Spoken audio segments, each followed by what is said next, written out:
Muita gente falando sobre a possibilidade de volta de Patrícia Amorim à gestão do Flamengo, talvez como vice-presidente de esportes olímpicos na gestão de Rodolfo Landim. Estou gravando esse vídeo hoje, sexta-feira. Na quinta-feira, gravamos o Bola da Vez, que vai ao ar no sábado à meia-noite na ESPN Brasil, com o novo presidente do Flamengo, João Carlos Albuquerque, Gabriela Moreira e eu participamos do programa, e durante 1h30 o questionamos sobre vários assuntos. Evidentemente, o tema Patrícia Amorim também fez parte da entrevista.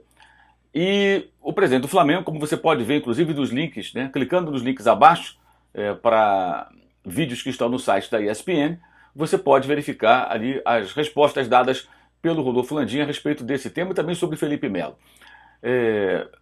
A minha opinião, já coloquei isso claramente no bate-bola, no programa que foi ao ar ao final da tarde da própria quinta-feira, né?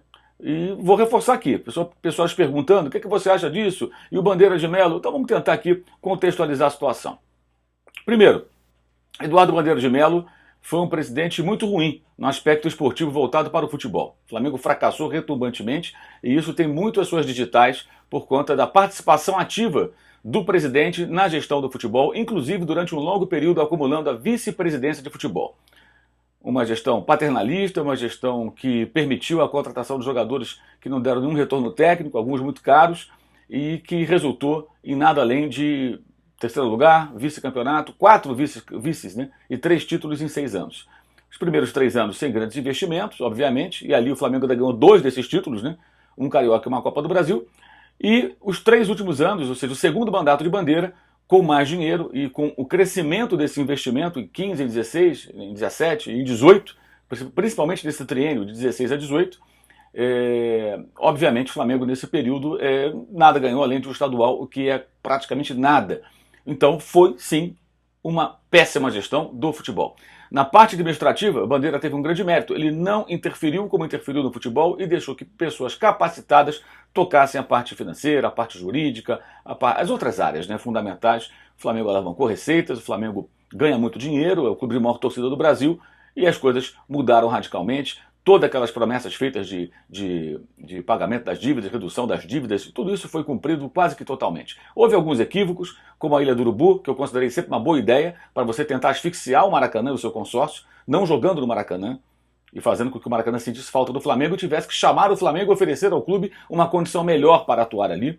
Só que o Flamengo abandonou rapidamente a ilha e virou um prejuízo. 20 milhões, mais de 20 milhões, custou aquilo lá para nada, para usar durante parte de uma temporada, nem uma temporada inteira. Aí caíram as torres de iluminação numa tempestade e ninguém mexeu com aquilo. Tem a questão do Conca, um jogador que não tinha condições físicas, por que foi escalado? E gerou prejuízo ao Flamengo, mas ao mesmo tempo, essas cifras, embora sejam significativas, elas não são nem tão grandes dentro daquilo que o Flamengo movimenta, e os acertos são muito maiores do que os erros no período em que Bandeira, e com esse grupo do Landim e de outros no início, e depois sem esse grupo, com outras pessoas, no período que ele esteve na presidência. Ainda está, ficará até o dia 31. No futebol foi um desastre.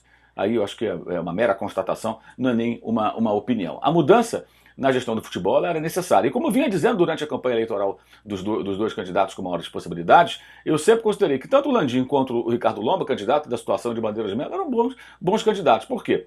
Pelo que a gente conhece dos candidatos e pelo que eles se propunham a fazer.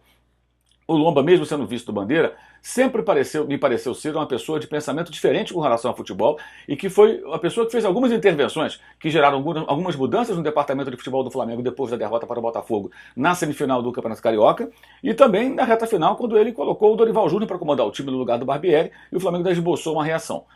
E o Dorival fez até um bom trabalho em pouco tempo. O Lomba teve participação nisso. Então eu acredito que se ele fosse o presidente, e vinha dizendo isso, se ele fosse eleito, o Flamengo mudaria a sua gestão do futebol. Como também acredito que mude com o Landim, que não seja mais essa postura tolerante com a derrota, aquilo que eu falo, o modo banana, o time que perde e não liga. No entanto, o início de Landim é muito preocupante para o torcedor, não é para menos. Primeiro, pela formação desse grupo, que a gente não sabe muito bem como vai funcionar, com 5, 6 pessoas na gestão do futebol. Inicialmente eu tive a informação que não se concretizou, de que seria um grupo com algumas pessoas mais técnicas, mas não são pessoas técnicas. 3 integrantes de grupos políticos que apoiaram a sua candidatura. Então, até que me provem o contrário, qual será a qualificação das pessoas para tomar as decisões do futebol dessas pessoas? Não sei. Estou dizendo que são bons nem que são ruins, mas ainda não sabemos. Mas é uma coisa uma decisão questionável. O gerente de futebol até agora não foi anunciado. Eu acho que o Flamengo precisava de um diretor executivo ou gerente de futebol com experiência no trato com o jogador de futebol, fosse um ex-atleta ou não, mas uma pessoa que perceba no vestiário, no treinamento, no dia a dia, o jogador acomodado, o jogador que dá o migué, o jogador que está vivendo uma vida incompatível com a de atleta, que isso está afetando seu rendimento, para chegar ali, conversar, observar, orientar, que perceba quando um garoto, por exemplo, está se deslumbrando, né, porque subiu profissional e recebeu alguns elogios, que ele precisa de uma conversa, de um ajuste, sabe, um macaco velho, um cara esperto, um cara mais vivido no futebol. Atleta, ex-atleta ou não, isso para mim é indiferente. Importante é a pessoa ter esse perfil. O Flamengo, não sei se vai contratar essa pessoa, talvez traga alguém de um perfil mais acadêmico, sem grande vivência em clubes de futebol. Eu acho que não é o perfil ideal, mas aí, vamos ver o que eles vão escolher, quem vai ser anunciado de fato. Na própria entrevista com o Landim, no Bola da Vez, a gente fala sobre o nome mais comentado. Você vai poder ver o programa no sábado a partir da meia-noite. Mas o fato é que é um início meio preocupante. Mas a grande questão envolve a Patrícia Morim. A rejeição à ex-presidente do Flamengo, dentro do clube, por associados, grupos políticos e também na torcida, ela é muito grande. E é natural que assim seja. Os números que mostram a dívida do Flamengo, né, dito pelo próprio grupo do Landim, quando assumiu a presidência, o Bandeira de Mello e esse grupo na virada de 2012 para 2013, foi feita uma auditoria pela Ernest Young, que constatou que a dívida do Flamengo estava, ao final do mandato de Patrícia, em 750 milhões e 700 mil reais. 750,7. Esse era o número. Número assustador, a maior dívida do Brasil, batendo quase os 800 milhões. Os números do César Grafietti, né, que fazia os estudos lá do Itaú, e agora está lá na Itália, sempre participa dos nossos programas da ESPN, com seus balanços financeiros sobre os clubes, suas análises muito, muito bem feitas e profundas, mostram algo em torno de 260, 270 milhões como a dívida do Flamengo quando Patrícia assumiu o clube. E assumiu o clube campeão brasileiro, no início de 2010. O Flamengo tinha sido campeão brasileiro em 2009. E a dívida era essa aí. Então ela quase que triplicou a dívida. Assustador. Então todo o começo de mandato do Bandeira de Mello, desse grupo, ele foi dificultado porque a dívida era maior do que as pessoas imaginavam. E já vinha uma dívida de outros presidentes que foram ruins também. E com ela a coisa piorou. Então a rejeição, gente, à Patrícia Morim, ela é natural. É uma consequência da sua gestão que foi péssima. Agora, o fato de a gente criticar o Bandeira de Mello na gestão do futebol não significa que alguém queira que volte a Patrícia. Significa que as pessoas querem um presidente e uma gestão melhor. Ou que seja boa na parte administrativa e também no futebol. É isso que se espera do Landim. É isso que se esperaria de Lomba se fosse o vencedor do pleito do último sábado. Simples assim. E no momento em que Patrícia Morim tem o seu nome ventilado para assumir uma vice-presidência da nova gestão, a reação é imediata de torcedores, de grupos políticos que apoiaram o Rodolfo Landim, de pessoas dentro do clube e fora do clube, que não querem vê-la participando de gestão alguma. E na entrevista Bola da Vez, repito os links aqui de trechos, você pode ver aqui embaixo, na descrição do vídeo, né? Ele inicialmente admite a possibilidade de tê-la, ele não nega. Ele diz que sim nem que não. Então, quando você fala nem sim nem não, então você admite que pode ser essa pessoa a assumir o cargo de vice-presidente de esportes olímpicos. E a minha opinião, eu acho um absurdo. Óbvio que é um absurdo. É evidente que é um absurdo. A Patrícia Morim participar de uma gestão é um absurdo, por quê? Ela esteve lá no sábado, um dia da eleição, ao lado dos integrantes da Chapa Roxa, a Chapa Vitoriosa.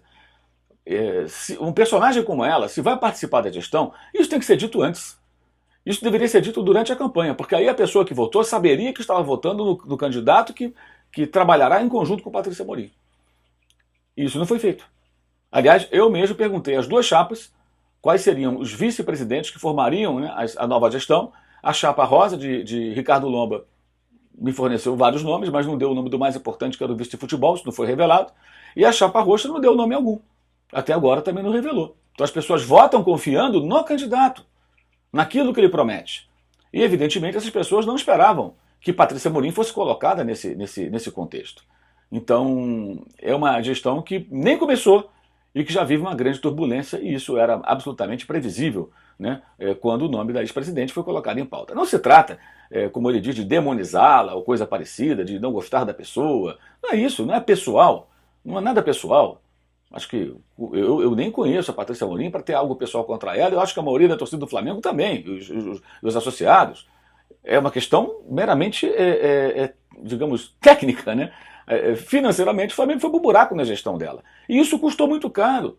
O Flamengo teve dívidas, ações na justiça, Ronaldinho Gaúcho, e não ganhou nada. Obviamente, o torcedor ficou decepcionado e teve que passar um período depois da gestão de Patrícia Amorim muito difícil. Então é natural que ele não a queira, que não queira que a Patrícia Amorim participe mais de qualquer gestão no clube.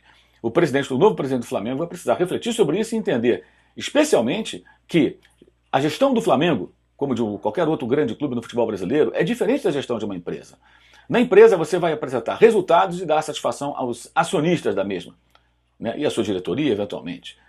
No Flamengo você tem que dar satisfação a milhões de torcedores. E, aliás, esse tema infelizmente não consegui abordar durante o Bola da Vez, espero poder perguntar isso ao presidente do Flamengo numa oportunidade futura. Essa história de influência de alguns personagens dentro da política do clube, como acontece no Palmeiras, no São Paulo, no Vasco, no Fluminense, no Corinthians, no Flamengo, isso só vai mudar quando o sócio-torcedor tiver direito ao voto. O Internacional teve cerca de 60 mil pessoas em condições de voto no último sábado, quando reelegeu o Maurício Medeiros para mais um mandato. O presidente do Inter foi reeleito com 90% dos votos e o sócio-torcedor do Colorado pôde votar. O sócio-torcedor do Flamengo pedem a ele a mensalidade, o dinheiro, mas não dão a esse cara o direito ao voto. No dia que ele tiver direito ao voto, a influência do clube social vai acabar. E aí o torcedor vai eleger o presidente. Alguém vai dizer, não, mas o clube não é o torcedor. Ok, de onde vem o faturamento do Flamengo, dos grandes clubes do Brasil? Vem do clube social? Vem das aulinhas de tênis? Vem da piscina? Vem da quadra de pelada, da quadra de futsal, da ginástica olímpica, das atividades sociais, do salão de festas, do bar, da piscina? Não, meu amigo. A grande receita do Flamengo, como de todos os grandes clubes do futebol brasileiro, ela vem da sua torcida. Por que a televisão paga tanto dinheiro? Porque o time tem muita torcida. Por que uma empresa quer patrocinar o Flamengo lá na camisa? Porque o time tem muita torcida.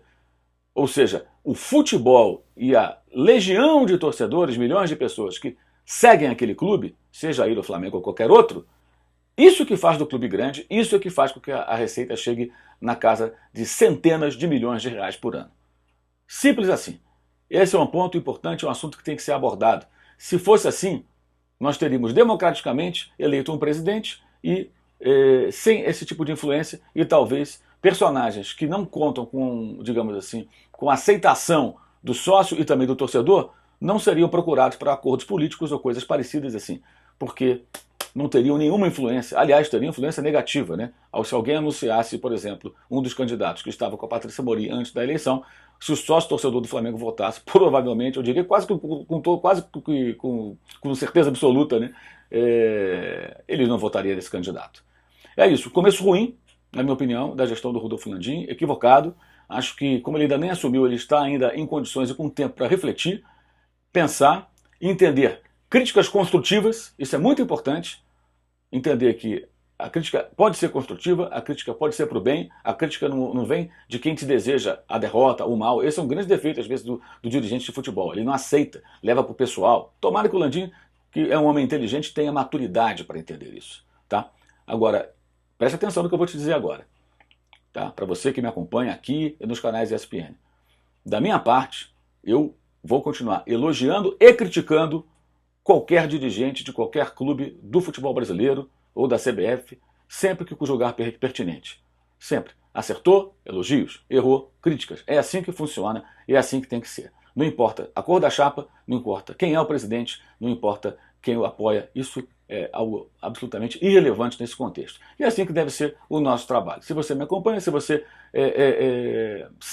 me segue nas redes sociais e vê os programas que participo na ESPN Brasil, você acho que já entendeu o mecanismo, como as coisas funcionam. E assim será, assim seguiremos. Vejamos se o Rodolfo Landim terá a capacidade de refletir, né, e pensar e repensar algumas decisões, porque ele não pode tomá-las apenas pela sua cabeça, ele tem que tomá-las, evidentemente, também em função daqueles que acompanham o clube que agora vai presidir, que são milhões de pessoas, são milhões de torcedores, que evidentemente não podem ser meramente ignorados nesse contexto.